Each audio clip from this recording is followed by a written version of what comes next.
Love, life, and lessons from the past. Only at Dear Mags FM with DJ Jean.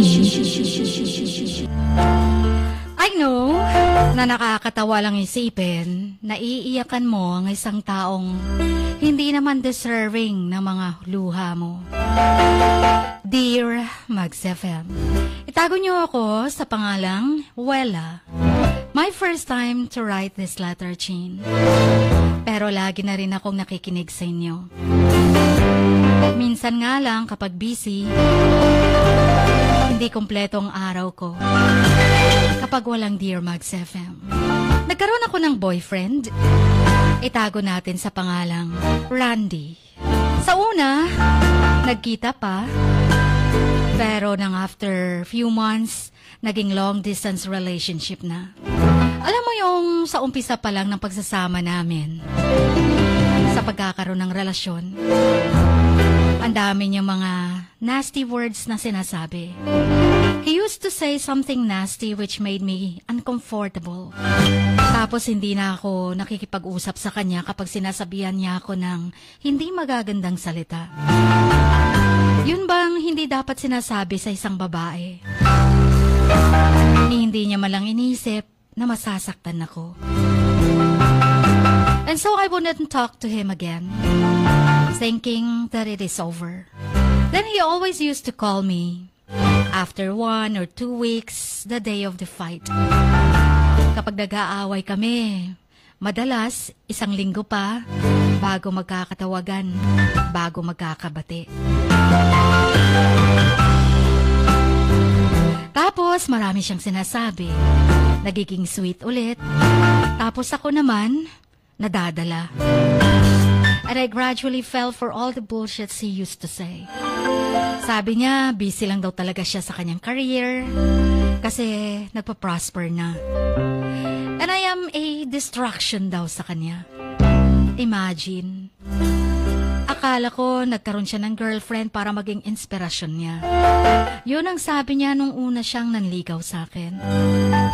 Tapos ngayon, biglang nagpa-prosper ng career, naging distraction na ako. Kaya hindi ako tumawag sa kanya for how many days? Simula nung sinabi niya ang masakit na sinabing nanggugulo lang daw ako. Inisip ko na lang, sige, hindi ako magiging hindrance sa career mo. Hanggang sa na-promote nga siya. Naging manager siya sa isang establishment.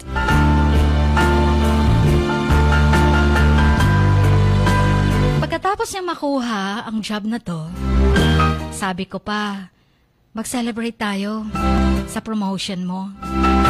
Ako ang taya, pero ang sinabi niya, magbo-board exam daw siya sa CE. Kaya naman, kailangan daw niyang i-delete ang number ko para walang sagabal sa review niya. Jean, tama ba yun? Maiintindihan ko kung dinilit niya ang lahat ng numbers ng mga friends niya para walang sagabal sa review niya. Pero yung pati ako na girlfriend niya, i-delete din ang number. Parang hindi na yata tama. Natanong ko siya, mahal mo pa ba ako? Dahil kung hindi na, wag niya na akong pahirapan pa. Makikipaghiwalay na lang ako sa kanya. He used to think about himself only and always ended the call in such a note na nagsasabing hindi na nga niya ako kailangan. Ayaw na nga niya sa akin. Hindi niya na ako mahal. Tapos 1 linggo lang, sabi ko, bakit siya biglang tumawag? Akala ko ba tinilit niya ng number ko? So hindi ko pick up ang calls. Tapos tumawag ulit. Hindi ko pa rin kinuha yung call. Hindi ko sinagot. Sobra akong nasaktan, Shin. Tama lang siguro na hindi na ako magiging sagabal sa career niya. And then he texted me. Nag-chat pa siya sa akin. He always said the word love in order para makonvince niya ako na makipag-usap sa kanya. Bakit? Kailangan niya na naman ba ako? Pag nahisipan niya lang akong tawagan, pag depressed lang siguro siya, kailangan niya ako. Now I came to know that all these things he did just for getting physical favors. Gusto lang pala niyang may pampalipas sa oras. Sabi ko, hindi na ako komportable.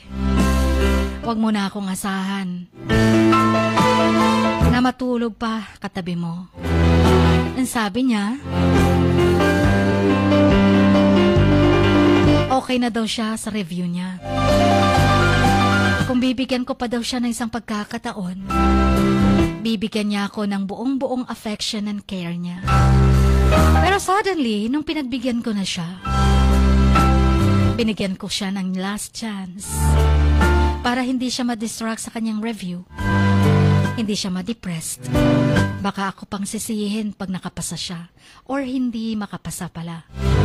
Pero isang araw, nung tinawagan ko siya, pasigaw pa siyang, ano na naman daw ang kailangan ko.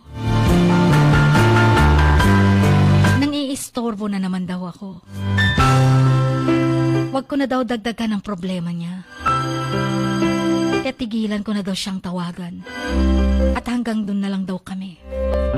Hiwalay na daw kami. Matapos ko siyang bigyan ng pagkakataon, yan ang biglang sasabihin niya sa akin. Sobra akong nasaktan. I'm so deeply hurt. I wasn't able to sleep dahil panaiyak lang ako ng iyak. I was crying and still crying. He didn't care for me at all. Ako namang tanga, naniwala, nagbigay pa ng chance. Wala na pala talaga siyang pag-asang magbago. I'm such an idiot to think otherwise. Chin, mahal ko siya. Mahal na mahal. Tapos isang araw, nag-sorry na naman siya. Hindi daw niya sinasadya. Nagkaroon lang daw ng problema sa opisina at ako ang napagbuntungan niya. But his sorry didn't mean anything, and his words were hollow. I was feeling the pain. I'm thinking of all the times he hurt me by his words, pretending in the name of love. Hindi ko na alam kung ano ang gagawin ko at ano ang iisipin ko. I am feeling helpless. I have no one to share this with. Kaya napasulat ako sa Dear Max FM. Hoping na sana'y mapayuhan niyo ako. Siguro nga kasalanan ko kung bakit binigyan ko pa siya ng chance. But this time, nagdadalawang isip na naman ako. Naging utu-utu ba ako and so naive? Please advise me. Please do suggest something to make this go away. Paano ko ba siya titigilan? Paano ko titigilang mahalin siya? Gayong paulit-ulit niya akong sinaktan. Pero patuloy pa rin akong nagmamahal. Hanggang dito na lamang. Ang inyong kamax, Wella.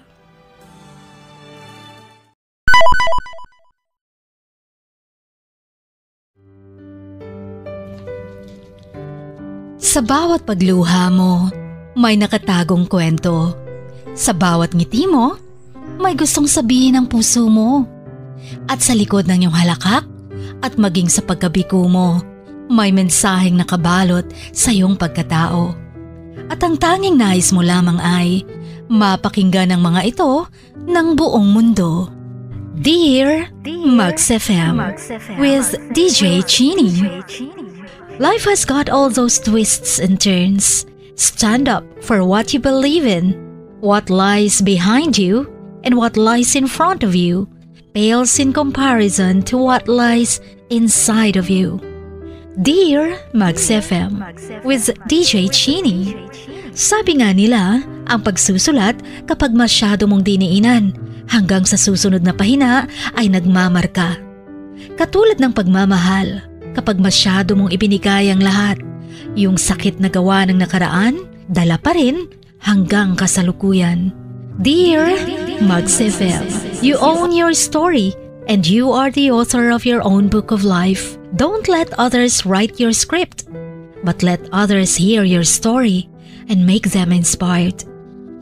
Kaya sumulat na, maging bahagi ng aming programa, Dear Mags FM with DJ Chini, tuwing Lunes hanggang Biyernes, 1:00 hanggang 3:00 ng hapon sa Max News FM, Sock Sargent. Love, life, and lessons from the past, only at Dear Mags FM with DJ Chini.